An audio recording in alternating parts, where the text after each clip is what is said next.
तो आपको बता दें कि इस वक्त अखिलेश यादव एक प्रेस कॉन्फ्रेंस को संबोधित करें, सीधे आपको लिए चलते हैं। समाजवादी विजय रथ, ये रथ लगातार चल रहा है। समाजवादी पार्टी और मेरी कोशिश होगी कि समाजवादी विजय रथ के माध्यम से जगह जगह लोगों से मिलने का मौका मिले।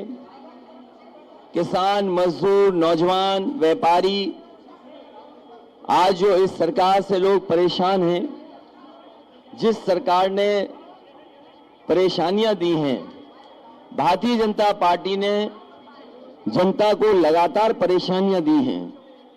उनके अपने फैसलों से जनता के ऊपर संकट आया है। भारतीय जनता पार्टी ने दिक्कत, किल्लत और जिल्लत के अलावा कुछ नहीं दिया है और इनके पुराने हिसाब किताब अगर लगाएं तो उत्तर प्रदेश को पीछे छोड़ दिया है। ईज ऑफ डूइंग बिजनेस का नारा देने वाले लोग, जो ठोको राज है, बुलडोजर राज है, इस ठोको राज में, बुलडोजर राज में ईज ऑफ डूइंग क्राइम सबसे आगे है। लोगों को इतनी जिल्लत का सामना कभी करना नहीं पड़ा होगा जितना इस सरकार में करना पड़ रहा है। आम जनता को इस सरकार ने अपमानित किया है। जो सही मायने में मुद्दे हैं, याद कीजिए वो समय जब किसान अपने आंदोलन के लिए निकला, 3 कानून ला दिए गए, सरकार को वोट का डर सताया, तीनों कानून वापस हो गए। जिस समय समाजवादी विजय रथ पूर्वांचल एक्सप्रेस पर दौड़ा और जनता का समर्थन मिला, गाजीपुर से लेकर के लखनऊ तक जो समर्थन किसानों का, व्यापारियों का, नौजवानों का मिला और गाजीपुर से लेकर के गाजीपुर बॉर्डर तक और दिल्ली तक आवाज पहुंच गई, उसी दिन तीनों कानून वापस हो गए। किसानों की हत्या हुई, किसानों का अपमान हुआ, किसानों को टेररिस्ट जैसे शब्दों से अपमानित किया सरकार ने, मवाली कहा, आंदोलन को कुचलने के लिए कीलें लगाई गई, बोल्डर लगाए गए, आरसीसी लगाए गए, पुलिस लगाई गई, सेंट्रल फोर्स लगाया गया, न जाने क्या क्या लगाया गया, लेकिन आंदोलनकारी पीछे नहीं हटे। और उत्तर प्रदेश में जो घटना हुई, जहां पर किसानों को जीप से कुचल दिया गया, अगर इतिहास पलट करके भारत का देखें तो जलियांवाला बाग याद आता है, जब अंग्रेजों ने सामने से गोली मारी थी, लेकिन भारतीय जनता पार्टी ने पीछे से आकर के किसानों पर जीप चढ़ा दी। आज जांच रिपोर्ट सामने है, दोषी लोगों पर अभी तक कोई कार्रवाई नहीं हुई है, मंत्री के राज्य मंत्री बर्खास्त नहीं हुए हैं, जिन पर आरोप हैं उनके घरों पर बुलडोजर नहीं चले हैं। ये सरकार कैसी है? भेदभाव से काम कर रही है, जात के आधार पर भेदभाव है। और जैसे ही चुनाव करीब आता है, भारतीय जनता पार्टी धार्मिक चश्मा लगा लेती है, हर चीज को उस चश्मे से देखने लगती है। लेकिन उत्तर प्रदेश की जनता तैयार है इस बार उत्तर प्रदेश से भारतीय जनता पार्टी का सफाया करने के लिए। उत्तर प्रदेश से भारतीय जनता पार्टी का पूरी तरीके से सफाया होगा, बदलाव होगा। जनता परिवर्तन के लिए तैयार है, बेरोजगार नौजवान तैयार हैं। कल की घटना जहां पर देश के बड़े बड़े नेता एक मंच पे थे, क्या जनता को कितनी बार आप झूठ बोलेंगे? जनता को और पिछड़ों को, खासकर निषाद समाज के लोगों को ये भारतीय जनता पार्टी ने धोखा दिया और कहा कि आपकी सभी समस्याओं का समाधान होगा, लेकिन जब उनको बुला करके सम्मान देना था तो सम्मान नहीं दिया गया, उनके साथ भी भेदभाव हुआ, उनका हक छीनने का काम हुआ और जो हक मिलना चाहिए था वो हक नहीं मिला। हम अपने निषाद समाज, कश्यप, बाथम और उनके तमाम केवट समाज को भरोसा दिलाते हैं, समाजवादी सरकार बनेगी, उनका हक सम्मान देने का काम समाजवादी लोग करेंगे।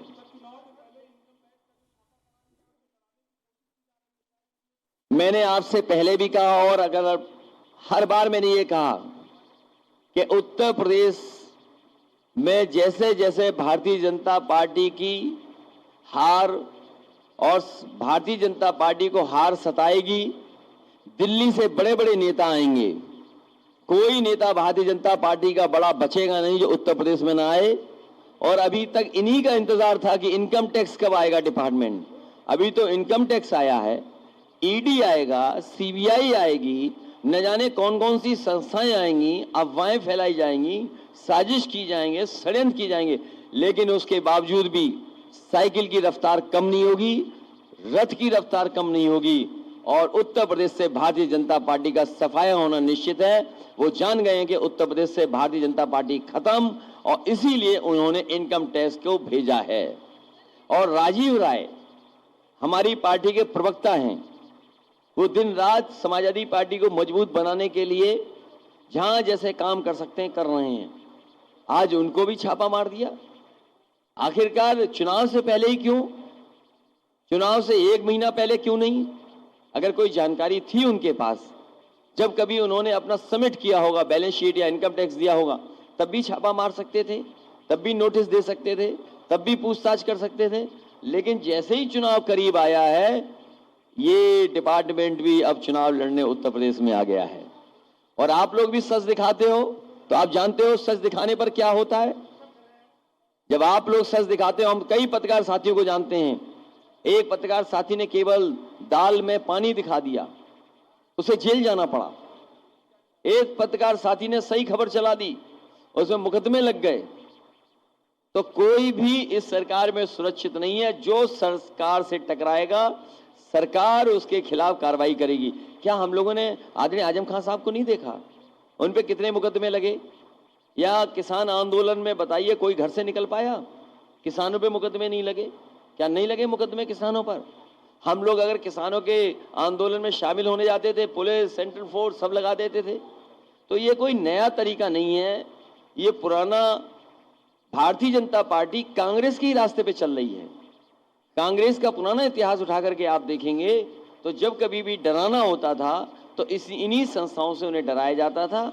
आज उसी रास्ते पर भारतीय जनता पार्टी चल रही है। भारतीय जनता पार्टी के पास भी कोई नया रास्ता नहीं है।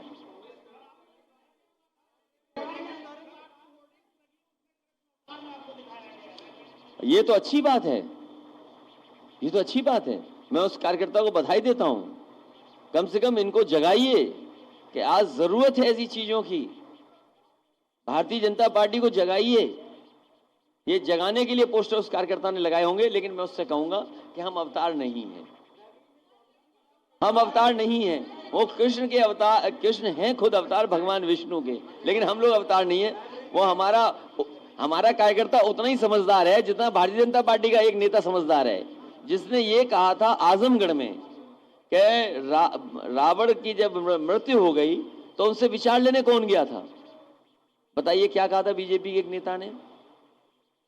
लक्ष्मण गए थे, भगवान राम ने लक्ष्मण को भेजा था, लेकिन बीजेपी के एक नेता ने कहा कि भरत गए थे। तो अगर बीजेपी के नेताओं को इतना ज्ञान है तो हम अपने भी कार्यकर्ताओं को समझा देंगे। बीजेपी अपने नेताओं को समझाए कि रावण की मृत्यु पर जब मृत्यु होने जा रही थी तो भगवान राम ने लक्ष्मण को भेजा था, भरत को नहीं भेजा था। इतना ज्ञान बीजेपी को है। कल बीजेपी क्या कह रही थी कि हम राम राज्य लाएंगे, लेकिन समाजवाद नहीं। जो समाजवाद का रास्ता है वही राम राज्य लाएगा। अगर समाजवाद आ जाए तो वही राम राज्य है, और बिना समाजवाद लाए राम राज्य नहीं आ सकता। ये हमारे बाबा मुख्यमंत्री को कौन समझाए? अभी एक बेटी हमें लैपटॉप दिखा रही थी। बाबा मुख्यमंत्री के सामने अगर लैपटॉप दे दोगे तो वो घबरा जाएंगे, ये क्या आ गया? सोचो, जो मुख्यमंत्री लैपटॉप देख करके घबराता, वो लैपटॉप क्या बांटेगा?